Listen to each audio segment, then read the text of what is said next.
একই ছবিতে উত্তম কুমার, শুভেন্দু চট্টোপাধ্যায়, উৎপল দত্ত, বিশ্বজিৎ, ভানু বন্দ্যোপাধ্যায়, সুপ্রিয়া দেবী, অঞ্জনা ভৌমিকের মতো এতজন সুপারস্টার। ছবির কাহিনী শঙ্করের। চৌরঙ্গি যে ব্লকবাস্টার হবে এটা হয়তো জানাই ছিল। নেশা ধরিয়ে দিল গানগুলো। মান্নাদের গলায় বড় একা লাগে, হেমন্ত মুখোপাধ্যায়ের গলায় কাছে রবে কাছে রবে। উত্তাল হয়ে উঠল শ্রোতা মন, কিন্তু চমক ছিল অন্য জায়গায়।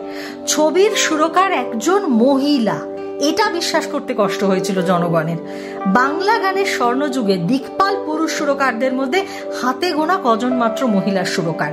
সমাজে এ পেশায় খুব কম মহিলাকে পেয়েছে মানুষ, আর তারই মধ্যে সারা জাগিয়ে সুরকার অসীমা ভট্টাচার্যের আত্মপ্রকাশ। তাকে অনেকেই অসীমা মুখোপাধ্যায় হিসেবেও চেনেন।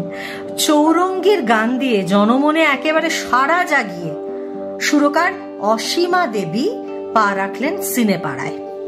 উত্তম কুমারের লিপে বড় একা লাগে এই গানটা সমস্ত হিট গানের রেকর্ড যেন ভেঙে দিয়েছিল। যদিও এই ফিল্মে মিউজিক ডিরেকশন করার কথা আদৌ অসীমা দেবীর ছিল না। এত বড় বড় স্টার যে ছবিতে, সেখানে সঙ্গীত পরিচালকও বিরাট কেউ হবেন এটাই স্বাভাবিক। ভাবা হয়েছিল শচীন কর্তা সুর করবেন। বম্বে গিয়ে এসডি বর্মনকে দিয়ে সুর করানো মানে বিশাল টাকার ব্যাপার। চৌরঙ্গে ছিল অসীমা দেবীরই প্রোডাকশন, তাদের পারিবারিক ছবি, তিনি প্রডিউসার। এসডি বর্মনকে দেওয়ার মতো টাকার জোগাড় করা অসম্ভব হয়ে পড়েছিল। অসীমা দেবী নিজে মিউজিক ডিরেকশনের দায়িত্ব নিলেন। ভাগ্যেশ নিয়েছিলেন, না হলে স্বর্ণযুগের বাকি দিকপাল পুরুষ সুরকারদের মাঝে এই অনন্যার প্রতিভা সম্পর্কে জানাই হতো না সাধারণ মানুষের। মান্না দে, হেমন্ত মুখোপাধ্যায় গাইলেন অসীমা দেবীর সুরে, প্রতিমা বন্দ্যোপাধ্যায় রবীন্দ্রসঙ্গীত গাইলেন, কিন্তু সাথে কি সুন্দর সঙ্গীত আয়োজন করলেন তিনি ভাবুন। বা এই ফিল্মের যদি ওই ক্যাবারে ডান্সের সিচুয়েশনটার একবার মিউজিক অ্যারেঞ্জমেন্টের কথা মনে করেন, তাহলেও দেখুন সত্যি আত্মপ্রকাশে সাড়া ফেলে দিলেন অসীমা দেবী। নিজে ছিলেন একজন সুগায়িকা, তালিম নিয়েছিলেন রীতিমতো। যাই হোক, পরে বলছি ওনার কথা, আগে বলি এই বিখ্যাত বড় একা লাগে গানটাও আরেকটু হলেই বাদ পড়ে যাচ্ছিল চৌরঙ্গি সিনেমা থেকে। গানের সুর রেডি, মান্না দেখে তোলানো হয়ে গেছে গান। তারপর পরিচালক পিনাকি বাবু সেই দৃশ্যটাই বাতিল করে দিচ্ছিলেন, এমনকি গানটাকেও। তিনি চাইছিলেন ওখানে একটা রবীন্দ্রসঙ্গীত ব্যবহার করতে। অসীমা দেবী মন মরা হয়ে পড়লেন। সেই কাণ্ড দেখে ছবির নায়ক উত্তম কুমার, তিনি একদিন নিজে এসে নিজের মতো করে এই দৃশ্যটা তৈরি করে দিয়ে যান। সেটা আর পরিচালক উড়িয়ে দিতে পারেননি। ওই ঐতিহাসিক যে গানের দৃশ্য, এই ভাবনাটা পুরোপুরি উত্তম কুমারের।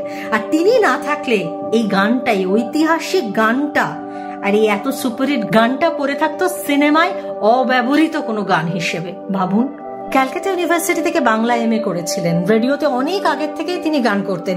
সম্ভবত 2টো রেকর্ডও তার ছিল। চৌরঙ্গীর পর আরো অনেক ছবিতে মিউজিক ডিরেক্টর হিসেবে আমরা তাকে পেয়েছি তাকে প্লেব্যাক সিঙ্গার হিসেবেও। এমনিতে অনেক জনপ্রিয় গানের সৃষ্টি তার হাত ধরে, অনেক জনপ্রিয় গানের প্লেব্যাক সিঙ্গার তিনি। আর তার কিন্তু বেসিক গানও বেশ কিছু জনপ্রিয় ছিল। অনেকে আবার না তার গাওয়া কিছু গানকে সন্ধ্যা মুখোপাধ্যায়ের গান বলে ভুলও করে ফেলেন। অসীমা দেবীকে আমরা বিভিন্ন ভূমিকায় পেয়েছি, মানে বিভিন্ন সফল ভূমিকায় বলা ভালো। তাকে প্রডিউসার হিসেবে পেয়েছি, মিউজিক ডিরেক্টর হিসেবে পেয়েছি, আবার ফিল্ম ডিস্ট্রিবিউটর হিসেবেও পেয়েছি। মাল্টি ট্যালেন্টেড অসীমা দেবীর আরো আর একটা পরিচয় ছিল, দীর্ঘদিন ধরে তিনি আকাশবাণীতে গুরুত্বপূর্ণ পদ সামলে এসছেন। তারই সময়তে বীরেন্দ্র কৃষ্ণ ভদ্রের মহালয়ার অনুষ্ঠান বদলে যায়। তবে তাকে দোষ দিয়ে লাভ নেই, তিনি নিজেই এটা করতে রাজিও ছিলেন না। তিনি বলা যেতে পারে সেই জরুরি অবস্থাতে শুধুমাত্র সরকারি আদেশটুকু পালন করেছিলেন, তিনি তার দায়িত্বটুকু পালন করতে বাধ্য হয়েছিলেন। এটা নিয়ে ভীষণ বিতর্ক এবং সমালোচনার মুখে তাকে পড়তে হয়েছিল। বিয়ের পর অসীমা দেবী অসীমা ভট্টাচার্য হয়েছিলেন। তার স্বামীর পদবি ছিল ভট্টাচার্য, মেয়ের নাম পম্পি। মেয়ের নামে প্রযোজনা সংস্থা খুলেছিলেন। উত্তম কুমারের সাথে অসীমা দেবীর ভাই বোনের সম্পর্ক ছিল। চৌরঙ্গীর পর অনেক ফিল্ম তিনি প্রডিউস করেছেন। এমনিতে টলিউডে তখন অসীমা ভট্টাচার্য মানে একজন খ্যাতনামা মানুষ। সেই সময় তার সাথে পার্থ সারথী মুখোপাধ্যায়ের আলাপ হয়। পার্থ মুখোপাধ্যায় টলিউডের একেবারে চকলেট হিরো বলতে যাকে আমরা বুঝি, অতিথি বা বালিকা বধূর নায়ক, সেই সময় যাকে আপনারা মনে করতে পারছেন।